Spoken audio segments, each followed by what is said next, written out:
Hello again, everyone, and welcome back to Reddit Aliens. I'm John, and as always, thank you so much for being here.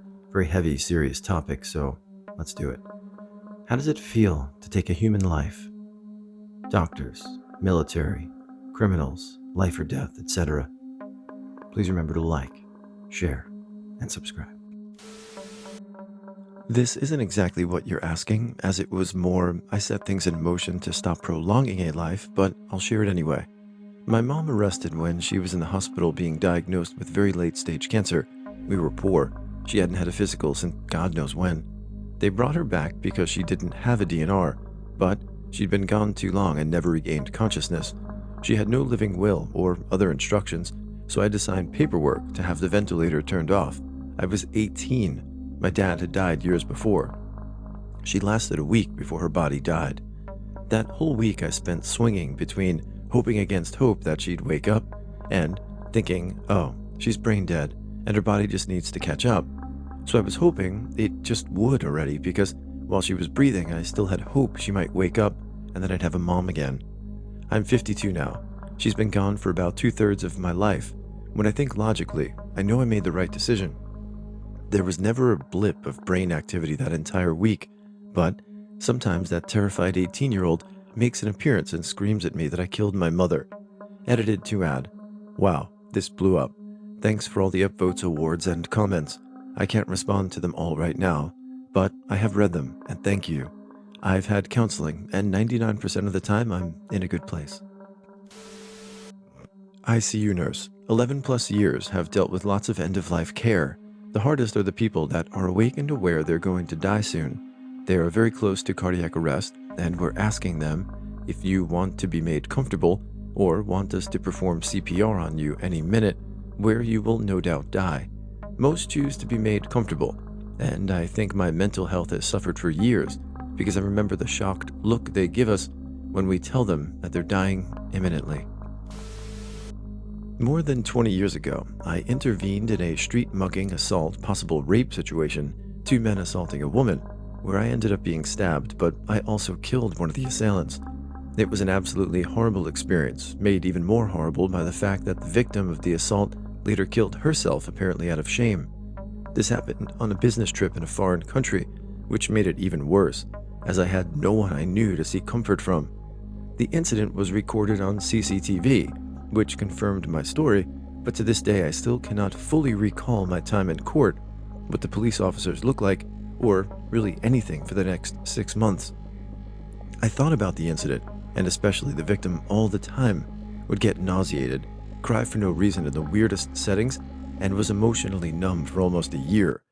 My coach, Taekwondo, rescued me by letting me live with him and talking to me, forcing me to put words to my feelings, letting me be sad, angry, afraid, and everything. We trained a lot as well, and that combination of being almost pushed to both mental, emotional, and physical exhaustion got me through to the other side. It took almost a year of me living with him and his wife. So, no criminal charges, record, or anything, but huge personal consequences on the emotional level.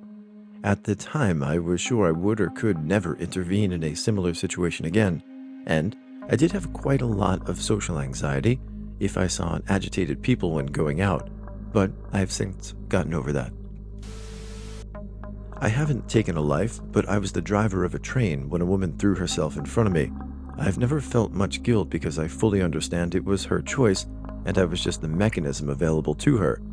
I went into full emergency brake immediately, but at the speed I was doing, there was literally nothing that could have prevented it from happening. The only thing that has sort of weighed on me a little is that I kind of want to know who she was, why she did it, things like that. About 15 years ago, I hit a pedestrian with my vehicle.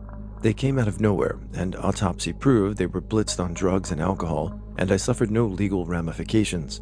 That didn't stop his family from coming after me in civil court for about another 5 years. They never won a dime, just stole my peace of mind and my time and my sanity during that time.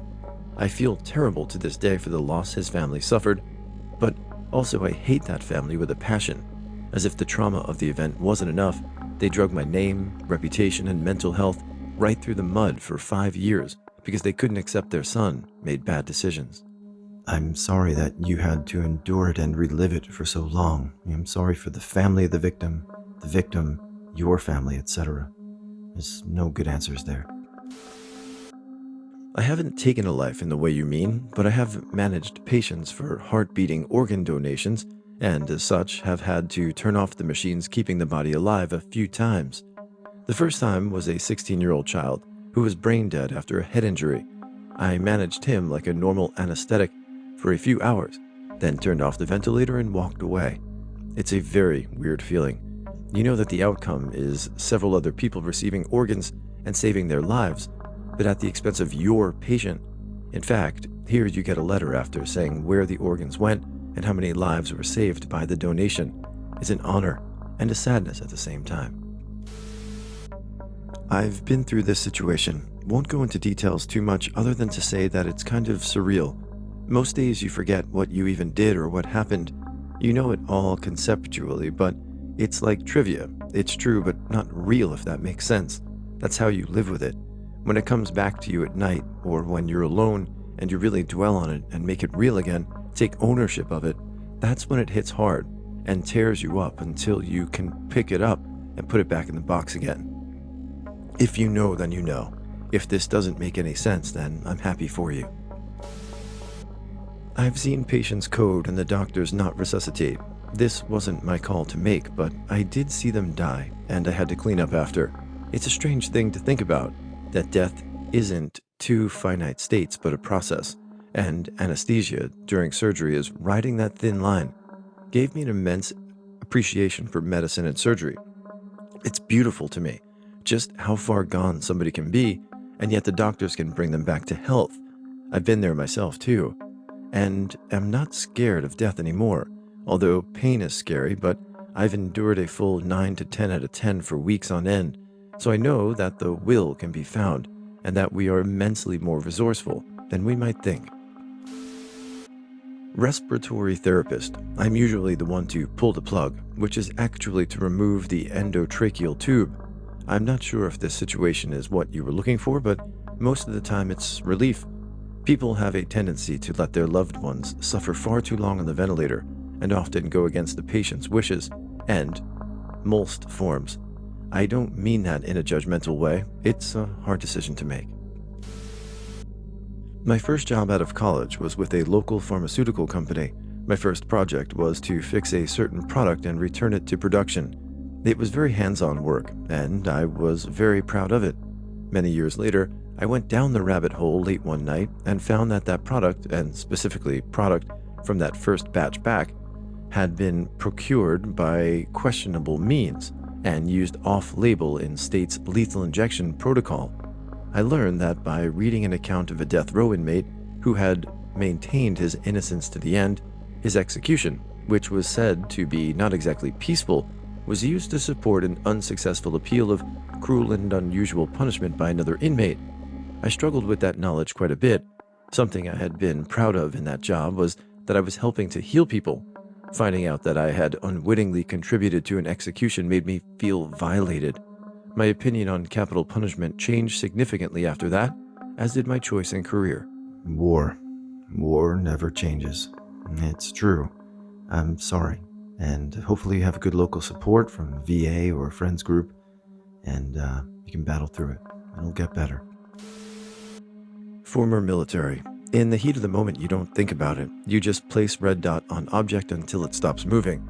It'll hit you after the adrenaline wears off, but you know it's the cost of doing business. When it actually hits you is when you're back home alone with your thoughts. You start to remember sounds, smells, feelings, thoughts. I grew up in a pretty Catholic household, so it's hard not to think that I'm being punished sometimes for things I did in my past. And sometimes I wonder if no matter how much good I put back into the world, if it's enough to offset what has been done. When you hear that someone's life support was removed, you assume they are sleeping, unconscious at the time. Turns out they can be sitting there having conversations with you when the doctors pull you aside to ask you to make the decision, having to sit there and continue to talk to them when you know that you just agreed to their death is effing horrible. This happened with my mother. I asked for the night because she was a stubborn bitch and had survived a 4 days to live diagnosis before. I felt I owed her the chance. The next day, there wasn't any improvement. Delaying the decision would have increased her suffering. Buildup for carbon monoxide in the blood, unable to eat, stuck in a hospital bed. I don't really remember anything else from that day, except her shooing my brother out of the room and telling him to go off surfing. It was a good swell day. Not a human life, but I worked as a vet tech at a place that also took injured wildlife. I had an experience there that I frequently think about. We get word a deer is coming in that has been hit by a car. A bunch of us go out, and it's still very awake and aware adult with clear compound fractures in all four legs. This deer is never going to run again, probably never walk again, and needs to be put down. But it still has plenty of fight left in it. At least 6 of us are holding this thrashing deer down in our exam room while it's screaming from pain and fright, while our head vet is pulling the necessary drugs. An animal this big and pissed can't get an IV, so the best option is what's called a heart stick. It's exactly what it sounds like. Large syringe of drugs to the heart. Since you don't have any way to measure vitals and you don't want anyone to get injured by last-second thrashing, you leave the syringe in because the contraction of the heart will move the needle. Needle stops moving, then everyone can let go. So there we are. We're sweating from the exertion. Blood has been flung around the room since there are still 4 giant wounds on the deer's legs from where the car hit it. The screaming from the animal has mostly stopped, so you mostly hear the panting from all of us as we sit there and watch the syringe slowly as the life drains from the deer. It's not looking at any of us, and I choose to believe it felt an inward calm as the pain went away. Then the needle stopped.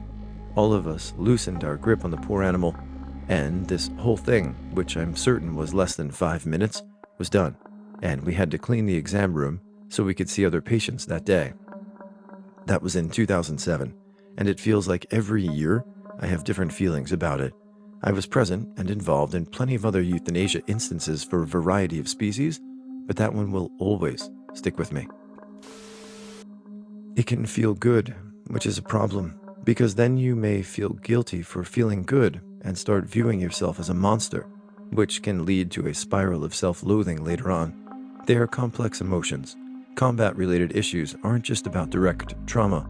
Part of it that when you've lived in a life or death situation for extended periods, your body is used to the stress of being always alert. Coming back to normal life and being told that any of this mundane shit matters is a tough adjustment. In combat, it's business. Either you're killed or were killed. There wasn't any philosophy to ponder or sympathy to be had mid-gunshot. Adrenaline spikes, fatigue turns to anger, and you tunnel vision what's important. I always did find it hypocritical when the chaplain gave a prayer or blessed our actions before or after a battle. Some men in the end did need to moralize their actions. Down there, though, I never pondered it or felt guilt over doing what it took to survive. There was no home to retreat to, and you were surrounded by people who wanted you dead. If you wanted to live, you'd have to be ready to earn your ticket home. That's war, though. Military, the first time, I felt shocked. I didn't know how to react. I felt this horrible laugh bubble out of me. It didn't seem real. He was trying to pull appendages back on as he bled out, and I was laughing. What the F was wrong with me? I later learned that I was absolutely in shock, and that was a normal reaction.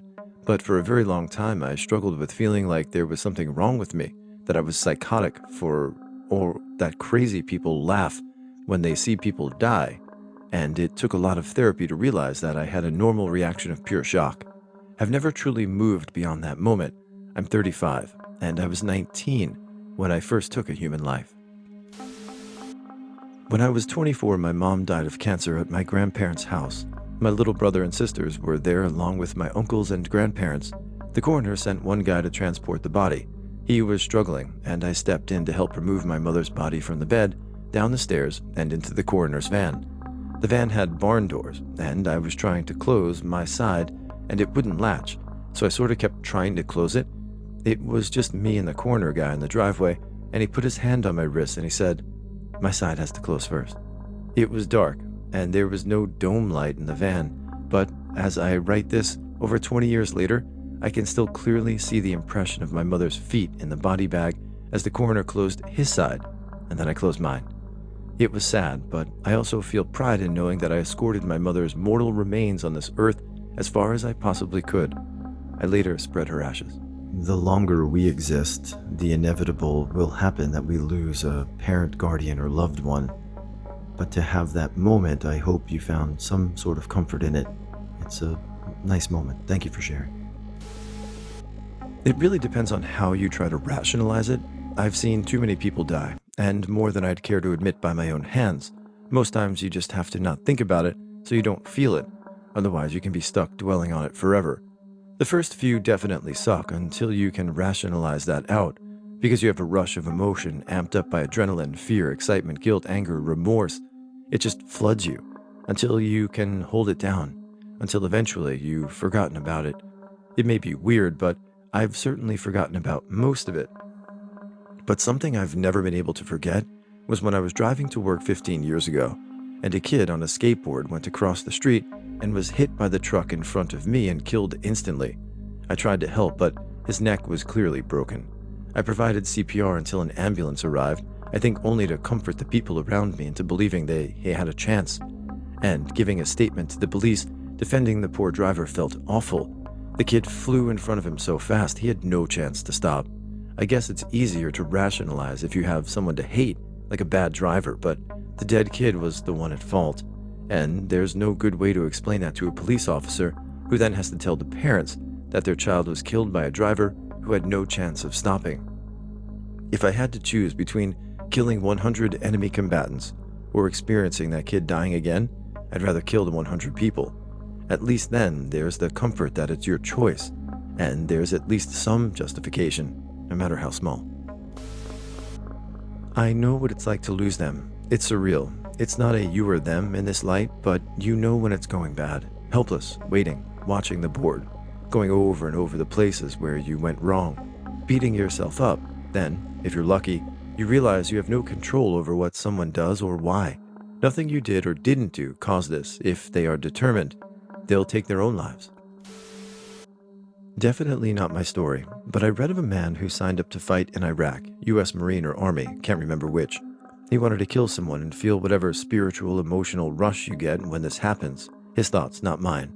When he finally did kill someone, an insurgent, at a distance, he said he was surprised that he felt absolutely nothing. No spiritual rush. Just squeeze the trigger here, and man over there just drops down into a pie.